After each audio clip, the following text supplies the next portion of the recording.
আজকাল সবার মুখে একটা কথা শুনবেন যে মাস শেষ হতে না হতেই টাকা শেষ হয়ে যাচ্ছে। তার মানে ধরেন মাসের 20 তারিখ বা 25 তারিখ তখনই দেখবেন যে পুরো মাসের টাকা শেষ হয়ে গেছে, হাতে টাকা নেই। এটা কেন শেষ হচ্ছে?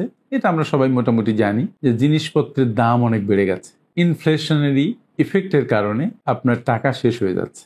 মার্কেটে যখন টাকার প্রবাহ বাড়ে তখন মূলত টাকার দাম কমে। টাকার দাম কমা মানে টাকার প্রকৃত আয় কমে আসা বা পারচেজিং পাওয়ার কমে যাওয়া।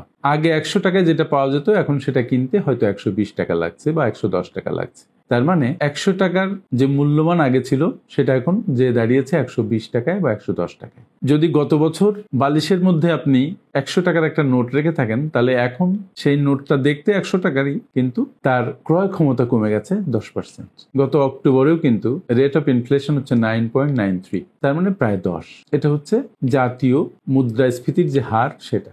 কিন্তু আপনার আমার ব্যক্তিগত কনজামশন বান্ডেল যেহেতু ডিফারেন্ট, সুতরাং আমাদের এই মুদ্রাস্ফীতি আরো একটু বেশি হওয়ার সম্ভাবনাই বেশি। তো টাকা যে এত শেষ হয়ে যাচ্ছে, আমরা বুঝলাম যে জিনিসপত্রের দাম বেড়েছে, টাকা শেষ হচ্ছে কারণ আমার ইনকাম বাড়ে নাই, তাহলে আমরা এখন করব কি? এটা নিয়ে অনেকে আমার কাছে জানতে চেয়েছেন যে আমি কি করব। এটা নিয়ে আজকে আমাদের আলোচনা। সুপ্রিয় শ্রোতা, আমার আজকের ভিডিওতে আপনাদের স্বাগতম জানাই। আপনারা যারা আমাকে নতুন শুনছেন তাদেরকে অনুরোধ করি চ্যানেলটিকে সাবস্ক্রাইব করে আমাদের ফেসবুক পেজটিকে ফলো করে আমাদের সাথে থাকুন এবং ভিডিওটা শেষ পর্যন্ত শুনে যদি ভালো লাগে তাহলে এটি সবার মাঝে ছড়িয়ে দিন, লাইক, শেয়ার, কমেন্ট করে দিন। চলুন যাওয়া যাক মূল আলোচনায়।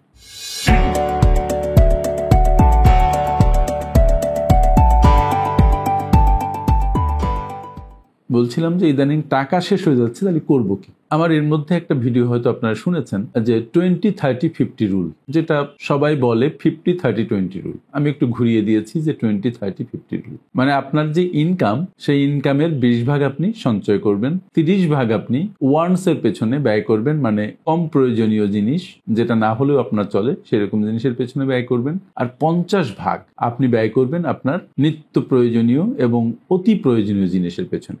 অতি প্রয়োজনীয় জিনিস বলতে আমরা নিডসকে বোঝাচ্ছি, যেমন ধরেন আপনার বাড়ি ভাড়া, ইউটিলিটিস, আপনার খাবারের খরচ, আপনার বাচ্চার এডুকেশন, আপনার বাপ মায়ের পেছনে যে খরচ হয় সেটা, তারপরে যদি কোনো ডিপিএস আপনার চলে সেটা, যদি কোনো হোম লোনের ইনস্টলমেন্ট চলে বা কোনো লোনের ইনস্টলমেন্ট চলে সেটাও, কিন্তু কারণ এগুলো আপনাকে পরিশোধ করতে হবে। তো এই যে 50%-এর মধ্যে অনেকে এই লোন পরিশোধ এবং সঞ্চয়কে নিয়ে আসেন না। আমিও বলি এখানে আনার খুব যে প্রয়োজন আছে তা নয়, কিন্তু যদি পারেন তাহলে খুব ভালো। তাহলে যে প্রোগ্রামগুলো আপনার আছে সেটা চলছে আর পাশাপাশি আবার 20% সঞ্চয় হচ্ছে, তাহলে একসময় সঞ্চয়ের পাহাড় জমে যাবে। কিন্তু এখন যে মুদ্রাস্ফীতির যে অবস্থা, এখন আপনি সেটা পারবেন না। তাই এই যে 20 ভাগ যে সঞ্চয়ের কথা বলেছি, সেই সঞ্চয়ের মধ্য থেকে ওই প্রোগ্রামগুলো আপনি চালান। আর 50 ভাগ যেটা, সেটা শুধুমাত্র আপনার নিত্য প্রয়োজনীয় জিনিসের পেছনে খরচ করেন, এবং কিন্তু তার মধ্যে বাচ্চার এডুকেশন, বাবা মায়ের জন্য যে খরচ সেটা থাকবে। আর যে 30 ভাগ, এই 30 ভাগে আপনি কাটছাট করতে পারেন। কিরকম? 30 ভাগ থেকে আপনি 15 ভাগ বা 10 ভাগ আপনি আপনার নিত্য প্রয়োজনীয় জিনিসের ওখানে নিতে পারেন, ওই ভাগে নিতে পারেন।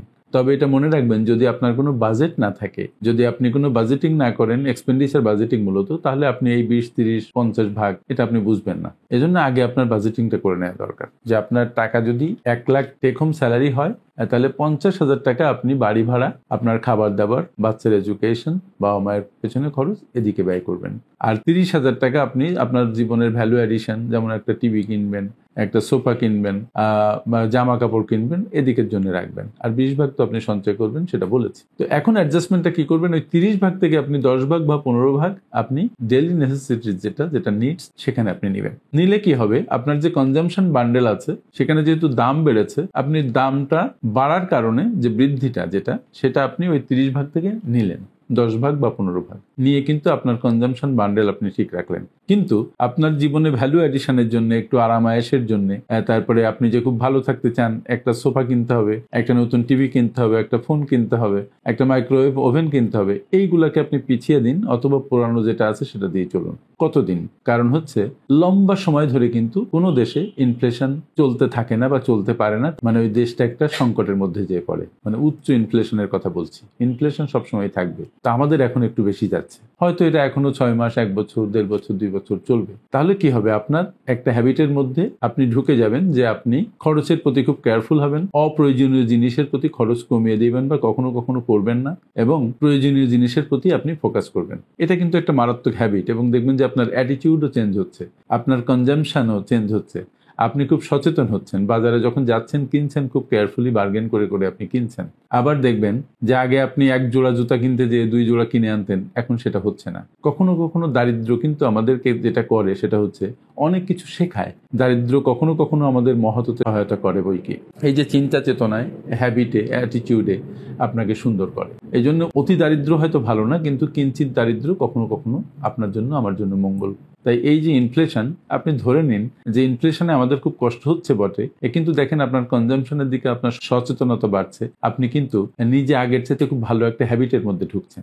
যখন ইনফ্লেশন কমে যাবে বা আপনার ইনকাম বেড়ে আপনার প্রকৃত আয় বাড়বে, তো সেই ক্ষেত্রে কিন্তু দেখবেন এই হ্যাবিট যদি আপনার বজায় থাকে, তাহলে আপনার আর্থিকভাবে সুশৃঙ্খল লাইফ পাবেন এবং আর্থিকভাবে স্বাধীন হওয়া আপনার জন্য সহজ হবে। তাই টাকা শেষ হয়ে যাচ্ছে এটা সত্যি, কিন্তু আবার আমি বলি যে আপনি যেটা করেন, একটা প্ল্যানিং করেন, একটা বাজেটিং করেন এবং ইনকাম বাড়ানোর দিকে সচেষ্ট হন। কারণ একটি মাত্র ইনকাম সোর্স দিয়ে কখনো কখনো আমাদের জীবনে খুব অসচ্ছলতা বা কখনো কোনো অস্থিরতা থাকে। কারণ যখনই আপনার ইনফ্লেশন আসে, জিনিসপত্রের দাম বাড়ে, আমাদের মানে ত্রাহি ত্রাহি অবস্থা হয়। কিন্তু যদি ইনকাম বাড়ে বা একাধিক সোর্স আপনার থাকে, তখন কিন্তু দেখবেন যে আপনার মধ্যে স্বস্তি আছে। আমি যেমন পার্সোনালি অনেকগুলো সোর্স থেকে ছোট ছোট ছোট ছোট আয় করি, ফলে আমি কিন্তু করোনার সময়ও আমি খুব বেশি ঝামেলায় পড়ি নাই বা এখনো খুব বেশি ঝামেলায় নেই। আপনার অনেক টাকা আছে, আমি আপনাকে ইন্সপায়ার করি না যে আগের টাকা ভেঙে ভেঙে খান। আমি ইন্সপায়ার করি যে আপনি বর্তমানের আয়কে বাড়ান, আপনার জীবনের ইনফ্লেশন জনিত কারণে যে আর্থিক দৈন্যতার সৃষ্টি হচ্ছে সেটাকে কমান। আরেকটি কথা হচ্ছে, আয় যখন বাড়বে তখন আপনি খরচকে না বাড়িয়ে বরং সেভিংসকে বাড়ান, অথবা যদি খরচ কিছুটা বাড়ে সেভিংস যেন বন্ধ না হয় সেদিকে খেয়াল করতে হবে।